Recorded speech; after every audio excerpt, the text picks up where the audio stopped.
I am pretty sure I did pull two things out of this package in the spring. Two things that I needed. One was the baby beets, and one was, oh, the silver cup. I needed the silver cup. That's why I placed this order. Okay, so Nigella. That's probably one that, yes, we could start in the fall for spring next year. Coleus. No, we'll save this for next year. Purple Ruffles Basil. We don't need that now. I've got enough basil. Germander. I have enough of this growing. I used my packet, I guess, a couple years ago. So I just wanted to get some more seeds. Oh, Cleome. This is one of my favorite functional flowers in the garden. It really works hard. It is a trap crop for like harlequin bugs. It also helps deter deer. And it is pretty. It's just a little bit wild. But I love it. And this one is supposed to be all purple. So I just have the standard variety out in my garden. And it's, you know, pinks, it's whites, it's purples. But this one is supposed to be all purple. So I was really excited to try that. Lemon Savory.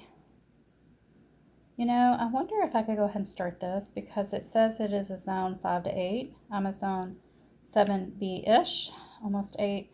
We might be able to start that. I do not need any hens and chicks because I have some growing in the garden, so I'll save these seeds. And here is my silver cup. So I guess I must have actually had an extra packet of silver cup because I did plant some of these this summer. They still have not flowered. When they do, I would definitely let you guys see that.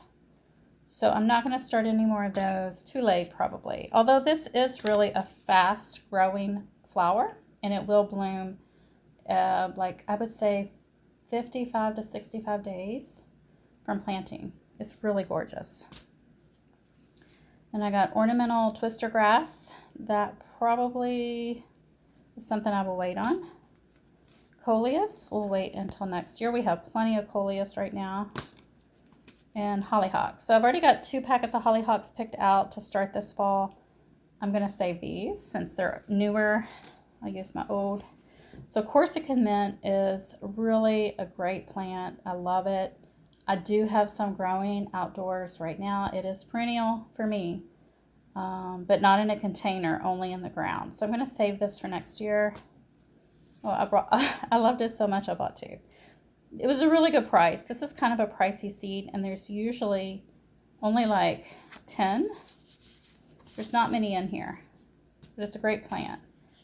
And Rudbeckia, this one, I need to check these. Some of these Rudbeckias are annual and some are perennial. So if we start any right now, they need to, this one says perennial, so we could definitely start this one. I had to look that one up. Coleus. This is for next year. Black Dragon, that sounds really pretty. I must have ordered 2. I don't know why I ordered 2. Maybe that was a mistake. And then we've got some basic blanket flower. That is perennial for me. And I do feel like I can probably go ahead and start these. This is a red, a beautiful red. So I'm going to double check that before I plant them. And another coleus. This will be for next summer. And there are those baby beets. So I do have some of these growing right now, but we're going to go ahead and plant more of these baby beets. 40 days to maturity. That's pretty awesome. Okay.